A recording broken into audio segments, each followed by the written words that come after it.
안내 말씀 하나 드리고 예배 시작하겠습니다. 보시면 테이프가 지금 자리마다 붙어 있습니다. 그 테이프를 마주 보시고 그 지정된 자리에만 앉아주시면 감사하겠습니다. 사회적 거리두기를 위해서 그럽니다. 지정된 자리에만 앉아서 예배를 드려주시면 감사하겠습니다. 기도하겠습니다. 여호와께서 다스리시니 스스로 권위를 입으셨도다.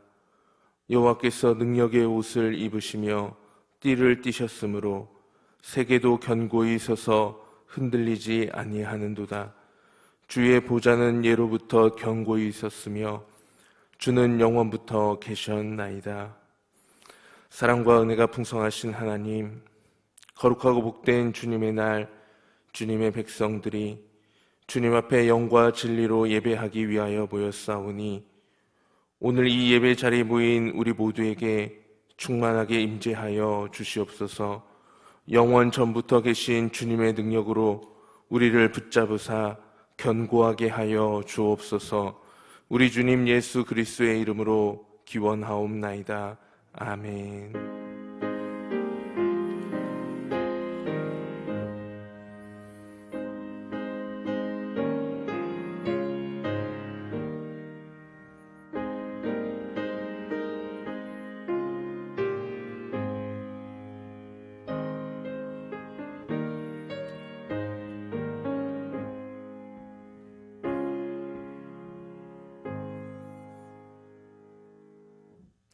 우리 함께 임재 찬양을 하나님 앞에 올려드리도록 하겠습니다.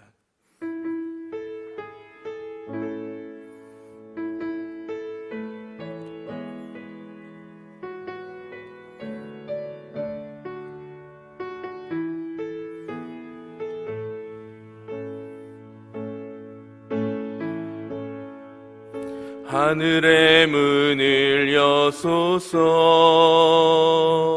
이곳을 주목하소서.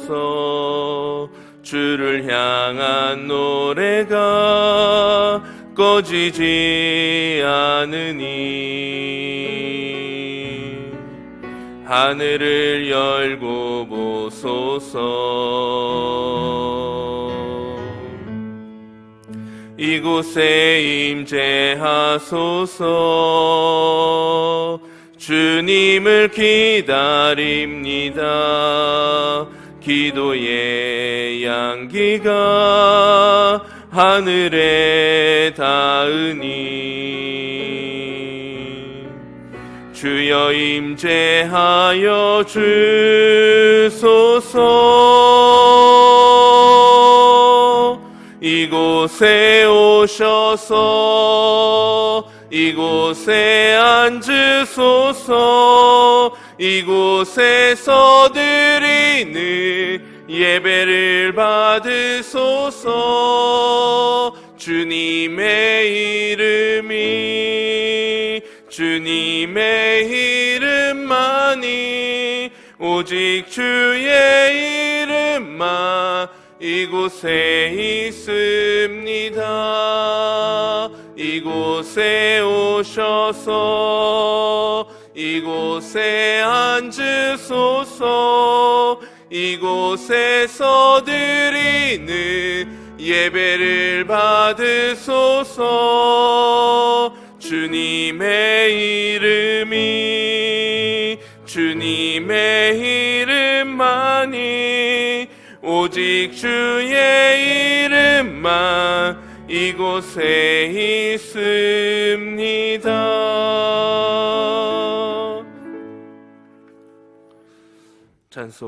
찬송가 75장입니다. 찬송 75장으로 하나님께 올려드리겠습니다.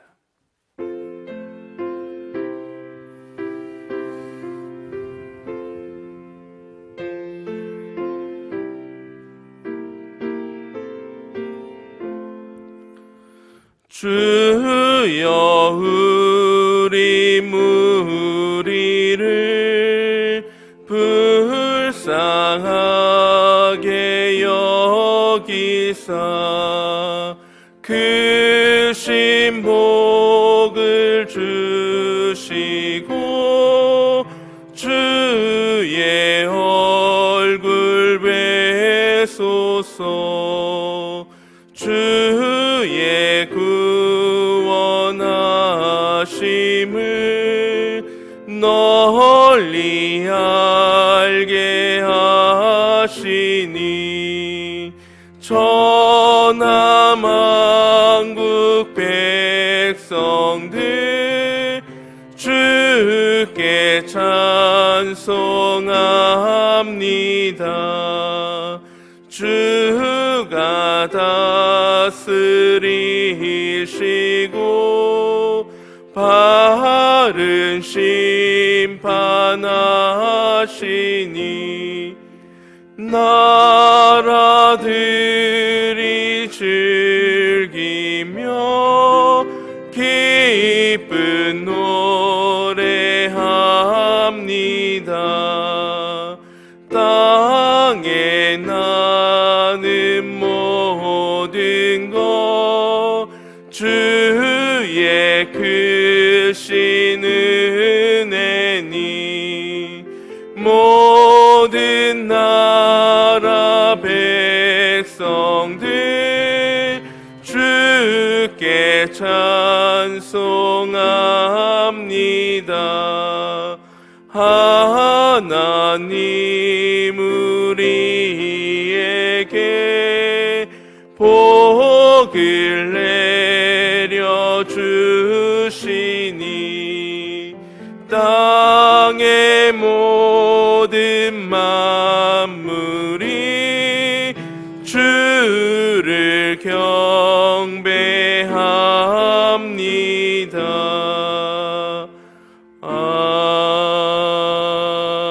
아멘. 성시교독은 46번, 성시교독 46번, 찬송가 뒤에 있는 교독문 46번을 교독하도록 하겠습니다. 내 영혼아 여호와를 송축하라. 여호와 나의 하나님이여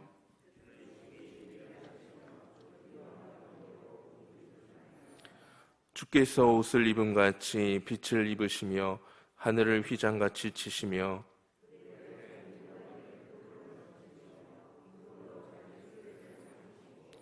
바람 날개로 다니시며 바람을 자기 사신으로 삼으시고 불꽃으로 자기 사역자를 삼으시며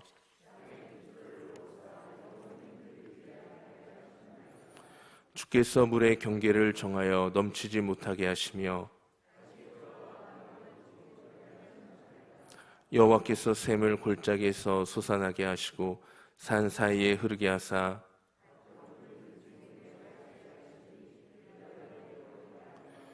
공중의 새들도 그 가에서 깃들이며 그가 그의 누각에서부터 산에 물을 부어주시니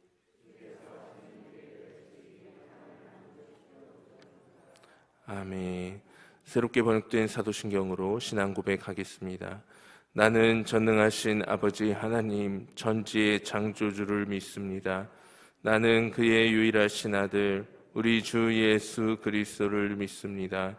그는 성령으로 잉태되어 동정녀 마리아에게서 나시고 본디오 빌라도에게 고난을 받아 십자가에 못 박혀 죽으시고 장사된 지 사흘 만에 죽은 자 가운데서 다시 살아나셨으며 하늘에 오르시어 전능하신 아버지 하나님 우편에 앉아 계시다가 거기로부터 살아있는 자와 죽은 자를 심판하러 오십니다.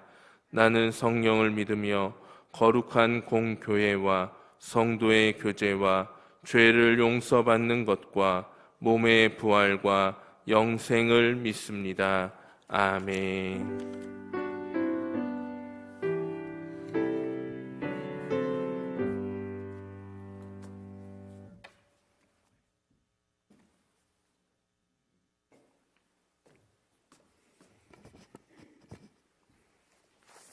다 같이 기도드리겠습니다.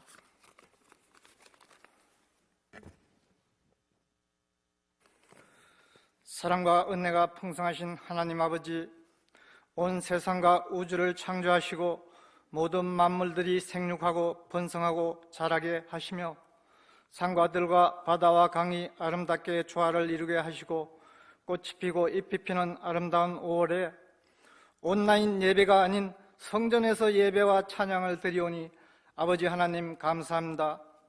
주일날 성전에서 예배드리고 성도들과 교제하며 믿음의 재단을 쌓아가는 일상들이 세상 살아가면서 가족들과 외출하는 일이 각각의 모임들이 아무 제약 없이 그렇게 돌아가는 지극히 당연하다고 생각했는데 코로나 바이러스로 그런 일상들이 올스톱 됐을 때 그 일상들이 얼마나 귀중하고 소중한지를 알게 하시니 주님 감사합니다. 코로나 바이러스는 두려워하면서도 내 안에 욕심의 바이러스, 죄의 바이러스는 놓치고 살아가는 저희들 긍휼히 여기시며 용서하여 주시옵소서.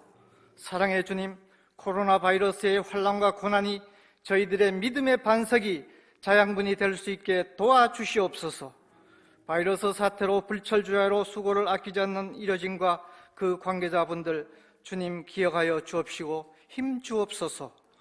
겟세마네 동산에서 통곡하며 기도하시면서 너희는 나와 함께 깨어있으라고 하신 주님, 슬퍼하시고 부르짖는 주님의 음성으로 이 시간 사망 권세를 이기시고 부활하신 주님처럼 잠자고 있는 우리들의 영혼을 믿음의 영으로 부활하게 하여 주옵소서.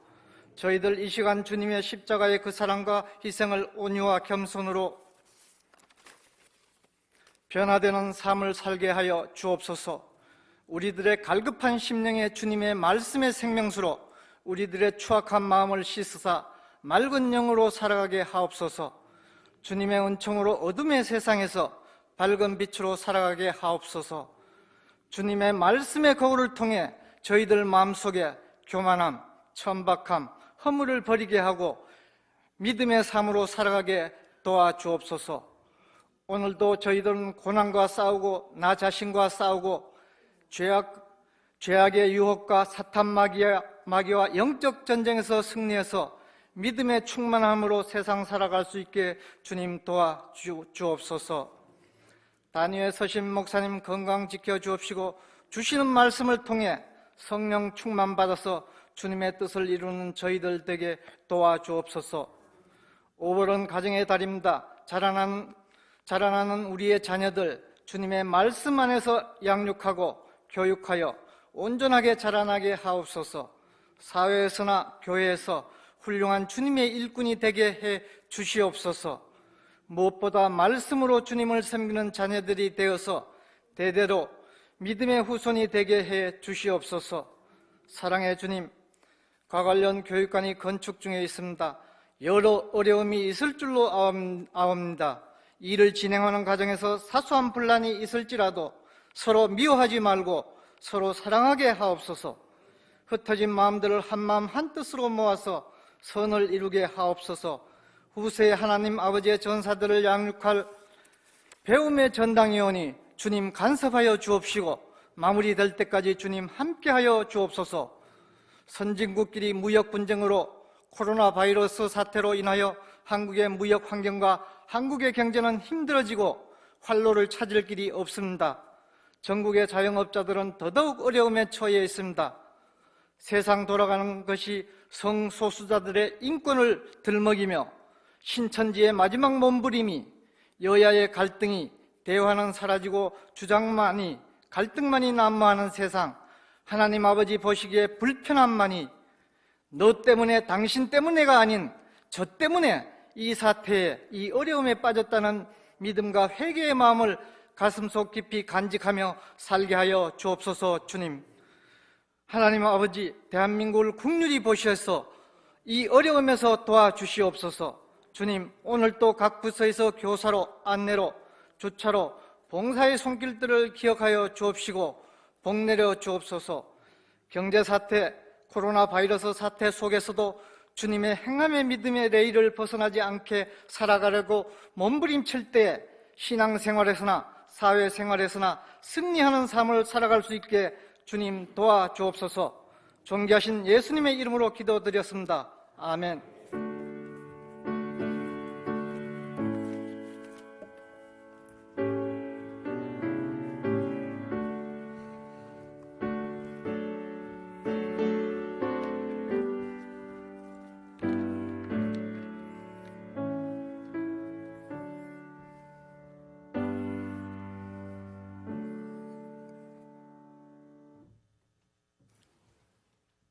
찬송가 545장 고백하시겠습니다. 찬송 545장입니다.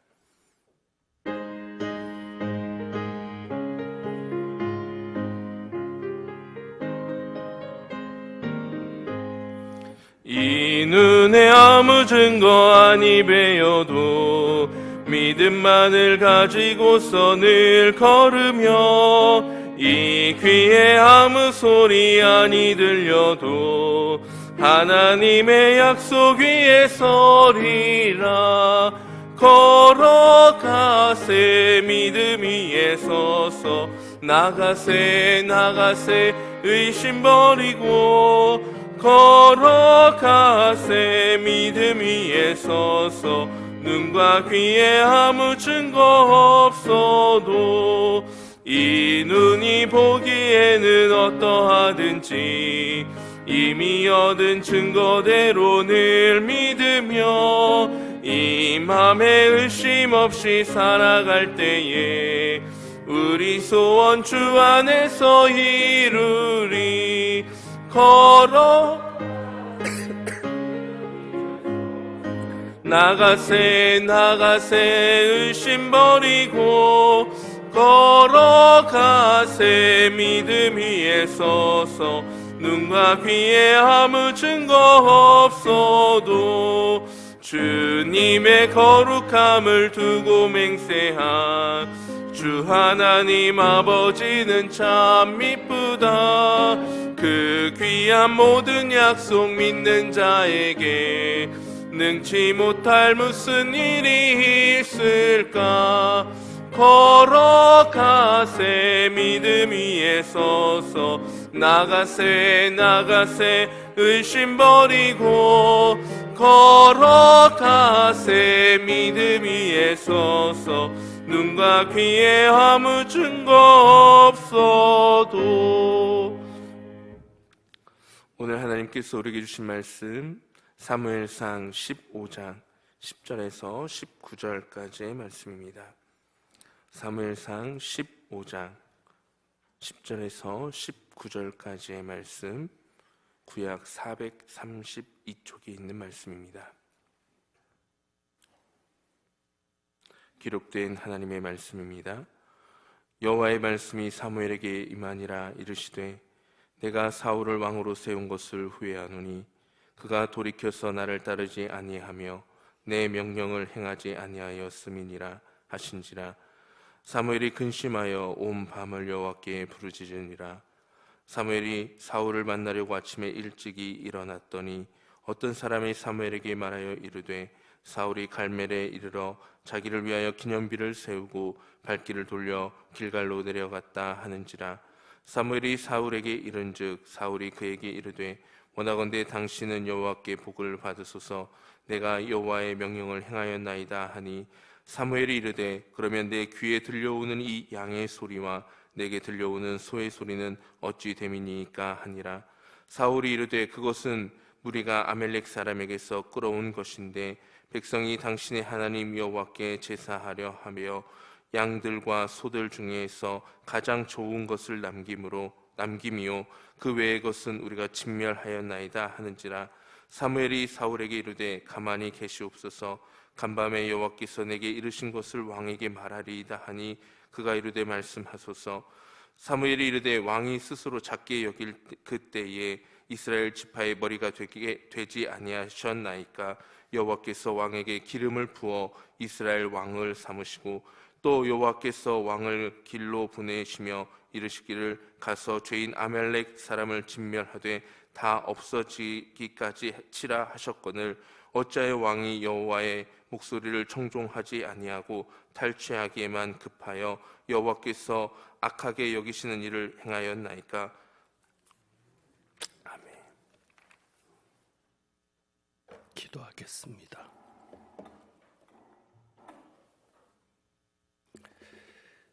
하나님 아버지, 말씀 앞에 섭니다.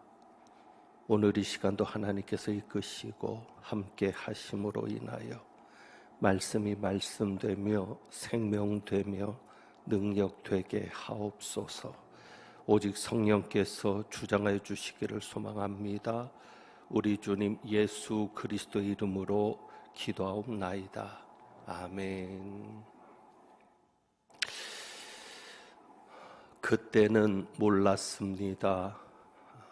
1975년입니다. 초파일이 대통령령에 의해서 석가탄신일로 지정이 되었습니다. 그 후에 불교계에서는 지속적으로 명칭을 바꿀 것을 압박을 했습니다. 그 명칭은 석가탄신일에서 부처님 오신 날로 바꿀 요청이었습니다. 그 요청에 의해서 2017년입니다. 10월에 국무회의에서 관공서를 통한 공휴일의 규정에서 기존 석가탄신일을 부처님 오실 날로 변경하는 내용이 의결되어서 지금 우리가 가지고 있는 달력에는 부처님 오신 날로 표기가 되었습니다. 이때는 몰랐습니다. 문제는 온 국민과 방송이 이날만 되면 석가를 부처님이라고 높여 부르게 되는 겁니다. 부처님 오신 날이니까 방송에도 그렇게 공식적으로 불려지고 있습니다. 절에 다니건 안 다니건 또 불교를 믿던 안 믿던 부처가 아니라 부처님이 되는 겁니다. 승려를 스님이라고 불러야 되는 명칭과 비슷한 경우가 되는 겁니다. 아무래도 불교 쪽에는 조계종 쪽에는 머리 쓰는 분들이 많은 것 같습니다. 왜 우리는 성탄절을 애매합니다. 성탄절을 예수님 오신 날로 바꿀 생각을 하지 못했을까? 성탄절 방송에도 보면 그냥 아기 예수입니다. 방송에서도 굳이 예수님이라는 표현을 쓰지 않고 믿는 자들도 마찬가지입니다. 그냥 예수 아니면 아기 예수입니다. 이런 얘기가 어떻게 들릴지 모르지만 우리가 믿는 바대로 석가가 인류를 구원하기 위해 온 것은 아닙니다. 하지만 예수님은 인류를 구원하시기 위해 오셨습니다. 인류를 구원하기 위해 오신 예수님이 지금 이러한 대접을 받아야 하는가? 그것이 답답할 뿐입니다. 과연 예수 믿는 우리는 예수님을 높이는 일에 진정 관심을 가지고 사는가? 한번 돌아볼 수 있기를 바랍니다. 예수를 믿는 우리는 예수님이 나의 구주이신 것을 믿고 구원을 위해 오신 예수님을 따르고자 하는 우리는 과연 예수님을 높이는 일에 얼마나 관심이 있는 겁니까? 이것은 단순히 종교의 문제를 논하자는 것이 아닙니다. 구원은 예수님에게만 있습니다. 그러므로 예수님을 높이는 문제는 구원의 문제이고 그들에게 예수를 예수님이라고 높여 부르게 하는 데는 구원의 고백과 관련된 문제이기 때문입니다. 미국의 어느 목사님에게 중동 지역 출신의 한 교인이 찾아와서 탄식을 했다고 합니다. 이렇게 탄식을 합니다. 내 아들은 내가 죽기를 바랍니다. 내 아들은 내가 죽기를 바라고 있습니다. 라는 탄식이었습니다. 무슨 얘기인가 하면 그 아들이 유산의 문제를 거론했다는 겁니다. 아들이 아버지가 살아있는데 그 아버지 앞에서 유산 문제를 이야기했다는 거예요. 그래서 내 아들은 내가 죽기를 바랍니다. 나이는 있었지만 건강했던 이 남자는 3개월 후에 세상을 떠났다고 합니다. 아내가 비통해서 말합니다. 우리 남편은 아들이 찾아온 바로 그날 밤 죽은 거예요. 우리 남편은 아들이 찾아온 바로 그날 밤 죽은 거예요. 생각나는 이야기가 있으시죠? 누가복음 15장에 돌아온 아들, 잃은 아들의 비유입니다. 이것을 생각하게 됩니다. 그렇다면 이 비유에 나온 그 아들이 얼마나 미친 짓을 한 것인지 알겠습니까? 그 중동 문화에서, 유대 문화에서 아들이 유산 문제를 거론한 것은 아버지가 죽기를 바란다는 표현이었던 겁니다. 우리는 여기에서 아들이 지은 죄를 유심히 잘 보아야 합니다. 우리는 그 비유를 보면서 이 아들이 규범을 어긴 것에 대해서만 집중하게 될지도 모르겠습니다. 그러니까 규범을 어긴 것이 죄라는 시각을 가지고 그 비유를 볼지 모르겠습니다. 그러니까 우리 문화에서는 그냥 이렇게만 생각할 수 있는 거죠. 아버지의 유산을 물려받아서 허랑방탕하여 재산을 다 낭비했으니까 그것이 죄다, 그것이 문제다, 이렇게 문제로 생각할 수 있을 겁니다. 큰아들은 이렇게 말했죠. 아버지의 살림을 창녀들과 함께 삼켜버린 이 사람이, 혹은 당신의 아들이, 그러니까는 이 큰아들은 아버지의 살림을 창기와 함께 삼켜버렸다는 겁니다. 우리도 그 시각에서 아들의 죄를 생각할 수 있을지 모르겠습니다. 그런데 그 비유에서 예수님이 말씀하신 죄는 사랑이 풍성한 아버지에 대한 인격적인 범죄였습니다. 그것이 죄입니다.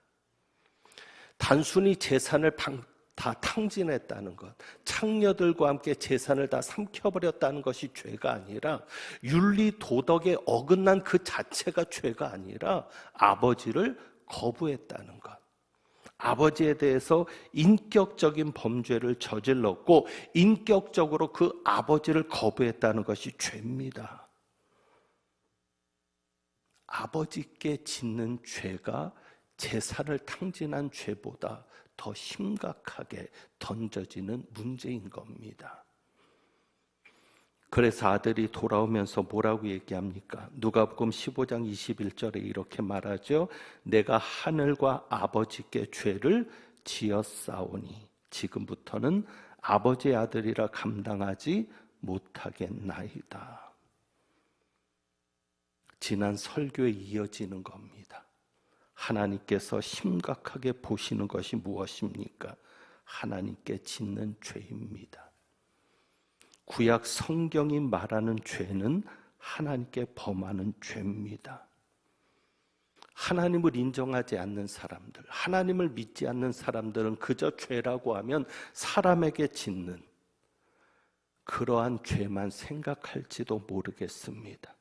그러나 우리는 하나님에게 잘못하고 있는 것을 생각해야 합니다. 사람에게 아무리 잘할지라도 하나님에게 잘못하고 있으면 그것은 큰 죄를 짓고 있는 겁니다. 지난주 설교를 한번 기억해 보시기 바랍니다. 사울은 하나님께 죄를 지었습니다. 하나님이 그의 왕위를 빼앗을 정도로, 그의 왕좌를 빼앗아서 다윗에게 물려줄 정도로 사울은 하나님 앞에 죄를 지었습니다. 그러면 사울이 지었던 죄가 무엇입니까?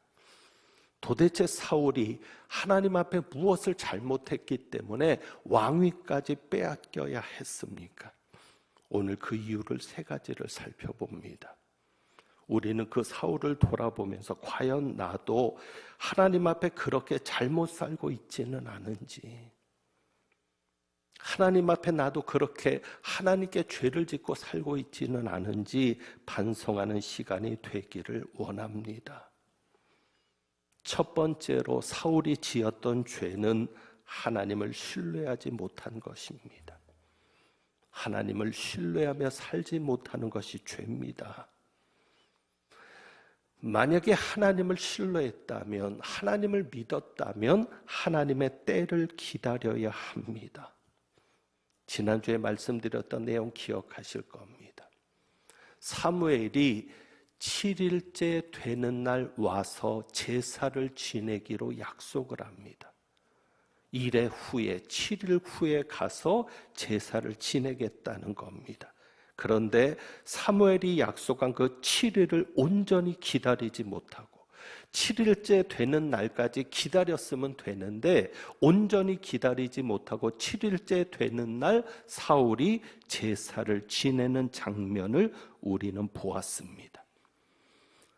그것이 사무엘상 13장이었습니다. 여기에서 사울의 착각을 우리는 보게 됩니다. 어떤 착각이요? 여러분, 전쟁에서 이기는데 전쟁에서 이기는 이유가 또 전쟁에서 이기는 방법이 제사입니까? 하나님 앞에 제사를 지냈기 때문에 승리하는 겁니까?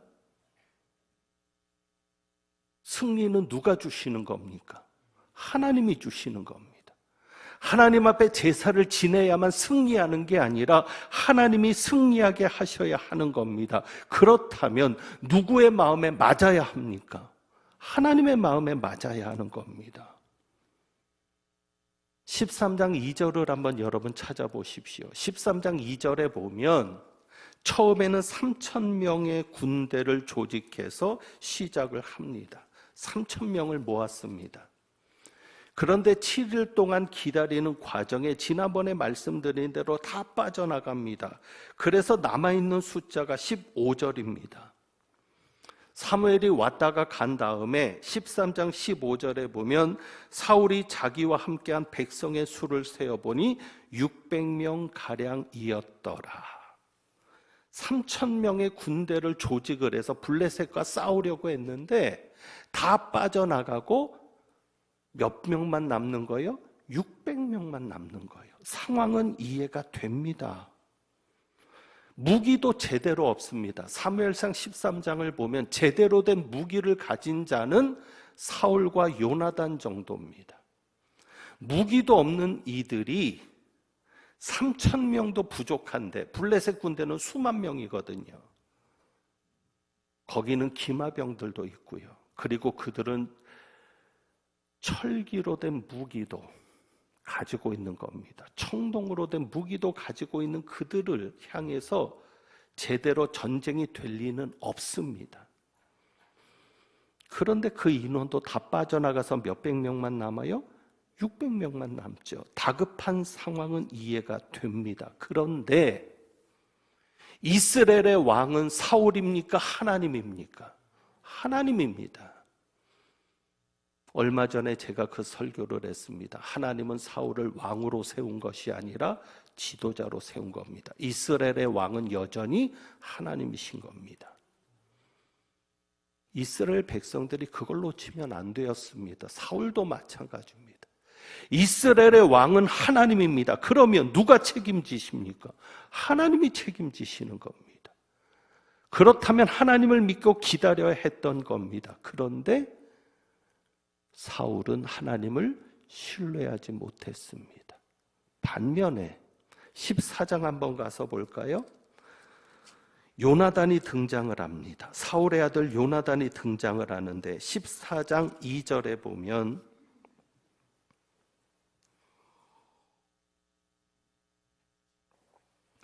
숫자는 그대로입니다. 사울이 기브와 변들인 미그론에 있는 석류나무 아래 머물렀고 함께한 백성은 600명 가량이며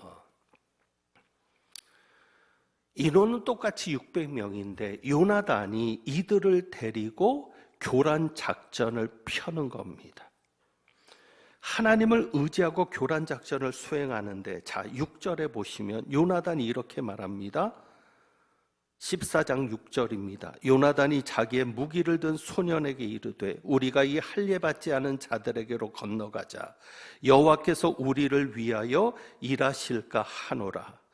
요나단은 무엇을 믿었어요? 하나님의 구원은 사람이 많고 적음에 달리지 아니하였느니라.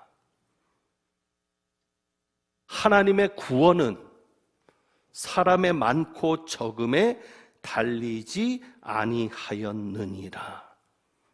여러분, 하나님의 구원은 수에 많고 적음이 아닙니다. 이것이 하나님을 신뢰하는 겁니다. 돈이 많아서 안심이 되십니까? 돈을 신뢰하는 것이죠. 여러분의 나이가 젊었으니까 아직 나는 희망이 있다고 생각하십니까? 그것도 역시 육을 의지하는 거죠. 하나님이 언제 사람의 수에 많고 적음에 흔들리셨습니까? 하나님이 언제 물질에 많고 적음에 흔들리셨습니까? 하나님이 언제 방법에 흔들리셨습니까? 우리는 오늘 사울을 보면서 다시 한번 우리를 돌아봐야 합니다. 과연 나는 하나님을 신뢰하고 있는가? 만약에 여러분이 내가 적게 가지고 있고 내가 능력도 부족하고 내가 힘도 부족하고 그런 것 때문에 염려가 되고 초조해지신다면 하나님을 믿는 것이 아닙니다. 하나님을 신뢰하는 것이 아닙니다. 그러니까 때를 기다리지 못하고 성급하게 내가 하나님 자리에 서려고 하는 것입니다. 하나님을 신뢰하셔야 합니다. 하나님께서 하실 것을 믿고 하나님의 말씀이 있기 전까지는 기다릴 수 있어야 합니다. 두 번째로 사울이 잘못한 것은 이겁니다. 오늘 본문에도 보고 13장에도 드러났지만 하나님의 말씀에 순종하지 못한 것이 죄입니다. 못한 것보단 안 한 것이라고 말해야 정확할 겁니다. 하나님의 말씀에 순종하지 않는 것이 죄입니다. 여러분, 하나님을 믿는다면, 정말 여러분이 하나님을 믿는다면 하나님의 말씀에 순종해야 되지 않겠습니까? 오늘 읽은 본문을 한번 보죠. 15장에 보면 1절에 13장에서 불순종한 것 때문인지 지난주의 말씀에서도 사무엘이 하나님의 말씀을 청종하지 않았다고 책망한 것을 이야기 드렸습니다. 13장의 그 내용 때문인지 15장 1절에서 보면 이렇게 말하죠. 사무엘이 사울에게 이르되 하나님께서 나를 보내어 왕에게 기름을 부어 그의 백성 이스라엘 위에 왕으로 삼으셨은즉 이제 왕은 하나님의 말씀을 들으소서. 말씀을 들으라는 얘기는 성경에서 이 들으라는 얘기는 순종하라는 얘기입니다. 단순히 귀로만 들으라는 얘기가 아니에요. 듣다라는 히브리 말에는 순종한다라는 말이 있거든요. 그 뜻이 있는 겁니다. 히브리 단어는 단어의 숫자가 적습니다. 그래서 한 단어가 여러 가지 의미를 포함하고 있는 경우가 많습니다. 이 들으라는 말은 순종하라라는 말입니다. 얼마나 하나님께서 사울이 순종하지 않았으면 시작부터 순종하라고 얘기하는 겁니다. 왕은 하나님의 말씀에 순종하라고. 그런데 순종하지 못했습니다. 다 진멸하라고 했는데 진멸하지 않았습니다. 왜 사울이 순종하지 못했습니까? 두 가지로 생각이 됩니다. 하나는 욕심 때문으로 보입니다. 욕심. 결국은 물질에 대한 욕심이겠죠. 왜요? 좋은 것을 남겨둔 겁니다. 좋은 것을 가지고 싶은 욕심. 하나님 앞에 드리는 것은 다 진멸하는 것은 하찮은 것으로 진멸하는 욕심. 하나님 앞에는 최고로 해야 되는데 자기를 위해서는 최고로 하고 하나님을 위해서는 하찮은 것도 괜찮은 것 같은 욕심. 또 하나의 욕심은 뭘까요? 명예욕입니다. 왜 아말렉 왕 아각, 이 아각은 공식적인 왕의 칭호입니다.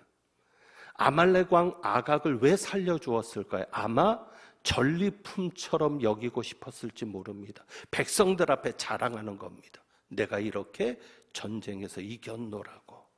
그 명예욕 때문에 아각을 살려놓았을 수 있습니다.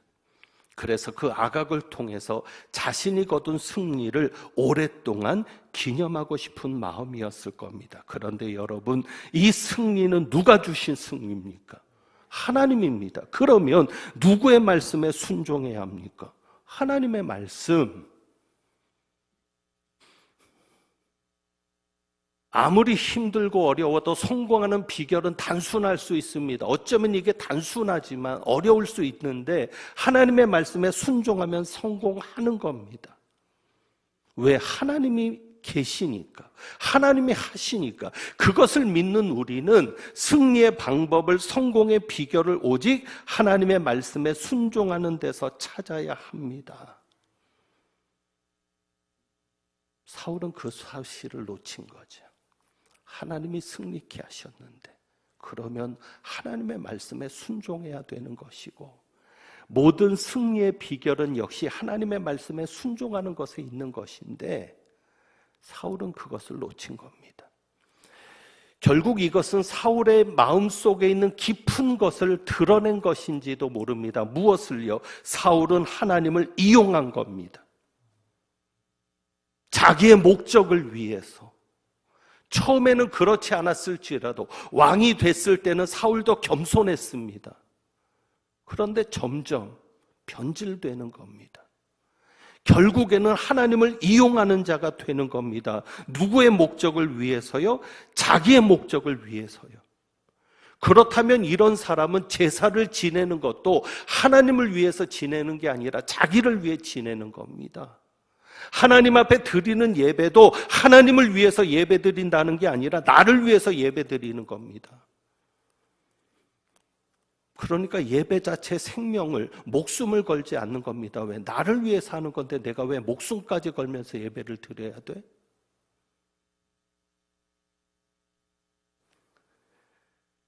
우리는 잊지 말아야 합니다.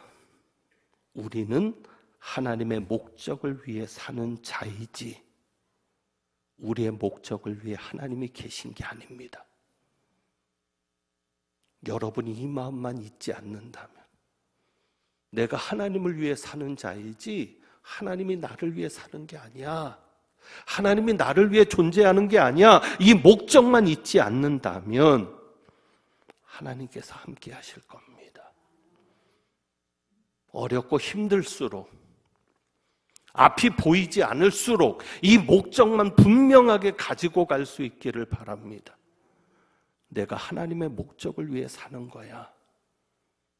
내가 하나님의 목적을 이루어드리기 위해 사는 거야. 내가 하나님께 이용당하기 위해 사는 거지 내가 하나님을 이용하기 위해서 있는 게 아니야. 이 목적만 여러분이 분명히 가지신다면 하나님이 책임지실 줄 믿습니다. 그리고 마지막으로 사울이 잘못한 세 번째는 12절에도 나와 있는데 12절을 한번 보겠습니다. 12절입니다.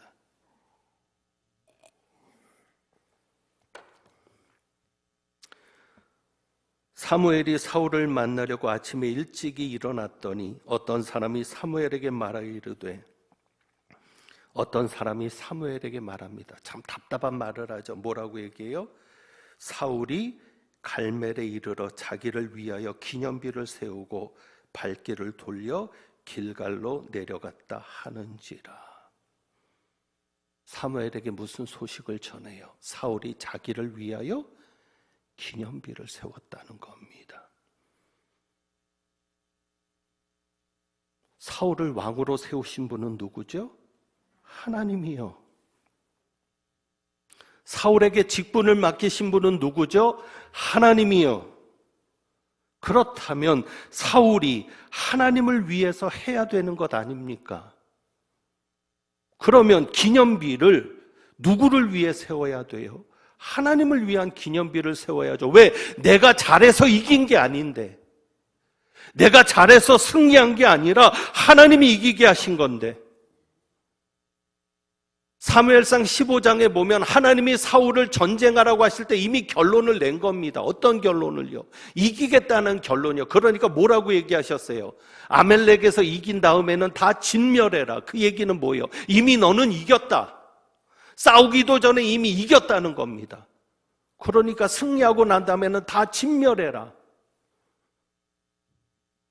이 배경까지 이야기를 드리려면 복잡한데 이게 출애굽 때부터 엮여 있는 겁니다. 그래서 아말렉을 진멸하라는 겁니다. 하나님이 이기게 다 계획을 세워놓으셨고 하나님이 역사하셔서 이겼는데, 그런데 왜? 내가 이긴 전쟁이 아니라 하나님이 이긴 전쟁인데 왜 나를 위해 기념비를 세워야 합니까? 하나님이 우리에게 직분을 맡기셨습니다. 그리고 지금까지 감당하게 하셨습니다. 그래서 나타난 어떤 결과물도 내가 한 것이 아닙니다. 하나님이 하게 하신 겁니다. 그렇다면 어떤 기념물도 나를 위해서 세워야 되진 않습니다. 저는 이 과관련 센터가 우리를 위한 기념물이 되지 않기를 바랍니다. 그러면 하나님이 이 교회를 허무실 겁니다. 잘 지어놓으면 뭐합니까? 인간을 위한 기념물이라면 아무 의미가 없습니다. 오직 여기에서 영광을 받으실 분은 하나님이셔야 합니다. 여러분이 어떻게 헌금을 했을지라도 여러분을 헌금하게 하신 분은 하나님이시지 내가 잘한 것이 아닙니다. 코로나19 전에 우리는 진짜 걱정 없이 살았습니다. 작은 가게지만 걱정 없이 그래도 유지가 됐고요. 먹고 살만은 했습니다. 잘 먹지는 못했어도 굶지는 않았습니다. 그런데 우리가 그럴 때 하나님을 위해 기념비를 세웠습니까? 잘 나갔을 때, 내가 잘 되고 있었을 때 하나님을 위한 기념비를 세웠습니까? 하나님께 영광을 돌리는 삶을 살았습니까? 이제 하나님께서 우리에게 다시 기회를 주실 겁니다. 이전의 것을 회복하고 어쩌면 더 나은 삶을 펼치실지 모르겠습니다. 그때는 꼭 하나님을 위한 기념비를 세울 수 있기를 바랍니다. 여러분을 부자 되게 하신 하나님, 여러분에게 건강을 주신 하나님, 여러분의 자녀를 잘 되게 하신 하나님, 그 하나님 앞에 영광을 돌리면서 모든 것이 하나님에 의해서 되었음을 고백하면서 사람들 앞에 나를 위한 기념비가 아니라 하나님을 위한 기념비를 세울 수 있기를 원합니다. 이제 말씀을 정리합니다. 우리는 하나님을 신뢰해야 합니다. 아무리 힘들어도 초조해하지 말고 끝까지 하나님을 믿고 기다려봐야 합니다. 하나님이 어떻게 하시는가? 그리고 하나님을 신뢰한다면 하나님의 말씀에 순종하셔야 합니다. 하나님을 신뢰한다면서도 순종하지 않으면 그게 무슨 신뢰입니까? 어려울수록 더 하나님의 말씀에 순종하시고 정말 작은 것이라도 거둔 것이 있다면, 작은 것이라도 여러분이 성취한 것이 있다면 나를 위한 기념비가 아니라 하나님을 위한 기념비를 세울 수 있기를 주님의 이름으로 부탁드립니다. 기도하겠습니다.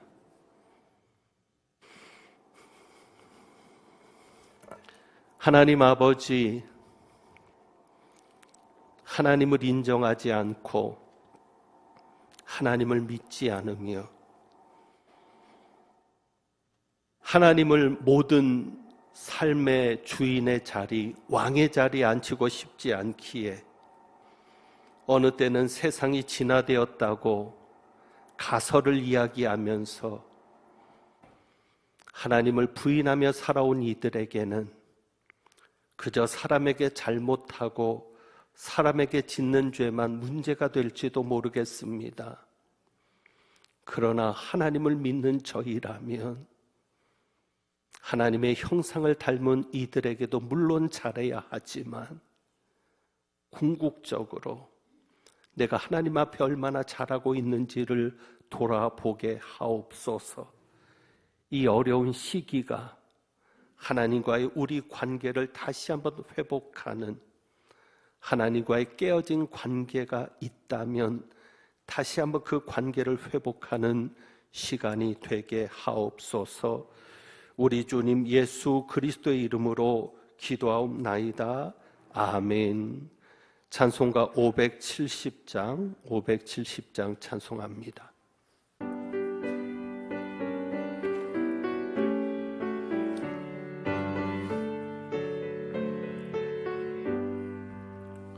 주는 나를 기르시는 목자요, 나는 주님의 귀한 어린 양. 푸른 풀밭 맑은 시냇 물가로 나를 늘 인도하여 주신다. 주는 나의 좋은 목자, 나는 그의 어린 양. 저를 따라 꼴을 먹여주시니 내게 부족함 전혀 없어라. 예쁜 새들 노래하는 아침과 노을 비끼는 고운 황혼에 사랑하는 나의 목자 음성이 나를 언제나 불러주신다. 주는 나의 좋은 목자, 나는 그의 어린 양. 꼴을 먹여주시니 내게 부족함 전혀 없어라. 못된 짐승 나를 해치 못하고 거친 비바람 상치 못하리. 나의 주님 강한 손을 펼치사 나를 주야로 지켜주신다. 주는 나의 좋은 목, 나는 그의 어린 양.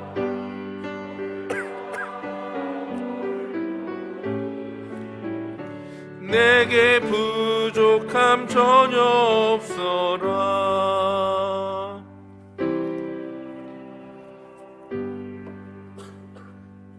기도합니다. 주신 이도 하나님이시요 거두시는 이도 하나님이신 것을 고백하며 그러한 욥의 고백을 담아 이 예물을 봉헌합니다. 드려진 예물 주님께서 기쁘게 받으시고 어려운 때에 온전히 더 하나님을 신뢰할 수 있는 믿음을 더하셔서 하나님께서 하시는 승리와 하나님께서 주시는 성공을 맛보는 은혜가 있게 하시고 더욱더 하나님 앞에 영광 돌리는 복된 가정과 자녀손들 되게 하옵소서. 우리 주님 예수 그리스도의 이름으로 기도합니다. 아멘.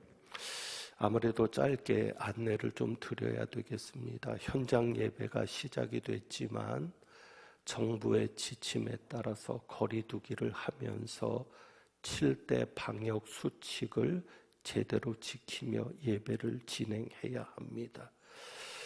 그래서 저희가 실로암실까지, 그러니까 실로암실에서 영상으로 예배를 드린다 해도 한 번에 예배 드릴 수 있는 최대 인원은 150명 정도밖에 안 됩니다. 다른 예배는 그래도 괜찮은데 2부가 좀 걱정이고 3부가 걱정입니다. 3부는 대략 600명 정도가 저희가 예배를 드렸는데 그 600명의 4분의 1 정도밖에는 들어올 수가 없습니다. 그래서 여러분들이 구역에라든지 여러분들 이야기 되시는 분들에게 좀 알려주셔서 예배가 좀 분산될 수 있기를 원합니다. 그래서 가급적 1시 반 혹은 3시 반까지, 그러니까 제가 5번 설교를 합니다. 당분간은 그렇게 진행이 돼야 될 것 같습니다. 7시 반부터 5번의 설교가 진행이 되는데 그 5번 동안에 분산이 좀 되어야 합니다. 그래서 꼭 표시된 데만 앉아주시기를 바랍니다. 지금처럼 테이프를 앞에다 두고 그 자리에 앉으시면 됩니다. 그렇게 해서 실로암실이 30명, 요 본당이 2층하고 중층하고 해서 120명 정도만 들어오면 찹니다. 그리고 더 집어넣지를 않습니다. 어쩔 수 없습니다. 여러분이 혹시 못 들어오게 되더라도 이해를 해주시고 당분간은 우리 안내하는 분들의 지시를 좀 잘 따라 주셔서 마음 상하는 일 없도록. 그리고 꼭 1층으로만 출입을 합니다. 발열도 체크해야 되고 그리고 명단도 작성해야 되기 때문에 출입구를 여러 군데 할 수가 없습니다. 그것도 좀 불편하시더라도 이해해 주시고, 계단을 이용하기 어려우신 분들은 당분간 집에서도 예배를 드리실 수 있으면 좋겠고요. 또 일부 예배 영상은 녹화를 해서 홈페이지나 유튜브에 올려놓으니까 집에서 예배 드리시는 분들은 기존처럼 그렇게 영상으로 예배 참여하셔도 되겠습니다. 이제 우리 건축을 위한 기도를 함께 하겠습니다. 지금 건축이 은혜 가운데 잘 진행되고 있습니다. 여러분 보셨겠지만 잘 올라가고 있습니다. 우리 함께 기도합니다. 선교 2세기를 열어가는 오랜 역사를 지닌 광릉내 교회 과관련센터 건축에 동참하도록 허락하신 하나님 아버지 감사합니다. 미래의 하나님의 큰 일꾼이 될 다음 세대를 위해 꼭 필요한 공간을 마련하게 하시니 감사합니다. 다윗은 간절한 소원을 가지고도 이루지 못했는데 부족한 저희에게 기회를 주시니 감사합니다. 하나님 아버지, 건축을 위해 기도합니다. 공사하기 좋은 날씨를 주옵소서. 시공을 맡은 신부건설이 사명을 가지고 잘 감당하며 준공할 때까지 어려움이 없도록 지켜주옵소서. 공사기간 동안 안전사고가 일어나지 않게 하옵소서. 건축기간 동안 사탄이 틈타지 못하게 하시고 산발랏과 도비와 같이 교회 건축을 비방하거나 방해하는 사람이 성도뿐 아니라 동네 사람 중에서라도 없게 하옵소서. 건축하는 동안 성도들이 복을 받게 하옵소서. 건축 재정에 어려움이 없게 하시고 무엇보다 성도들이 기쁨으로 자원하여 건축에 동참하게 하옵소서. 건축 후에 이 공간에서 활동할 우리의 자녀 손들이 믿음 안에 잘 성장하게 하시고 하나님의 사명을 온전히 감당하는 교회가 되게 하옵소서. 교회 반석 되시는 우리 주님 예수 그리스도의 이름으로 기도합니다. 아멘. 축도합니다. 하나님은 내게 복을 주시고 너를 지키시기를 원하며 하나님은 그 얼굴을 내게 비추사 은혜 베푸시기를 원하며 하나님은 그 얼굴을 내게로 향하여 드사 평강 주시기를 원하노라. 하나님을 신뢰하며 말씀에 순종하고 하나님 앞에 영광을 돌리며 하나님을 위한 기념비적인 삶이 되기를 소망하고 나가는 주님의 백성들 위에 우리 주님 예수 그리스도의 은혜와 아버지 하나님의 사랑하심과 성령님의 교통하시며 충만케 하심이 이제부터 영원까지 함께 하시기를 축원하옵나이다. 아멘.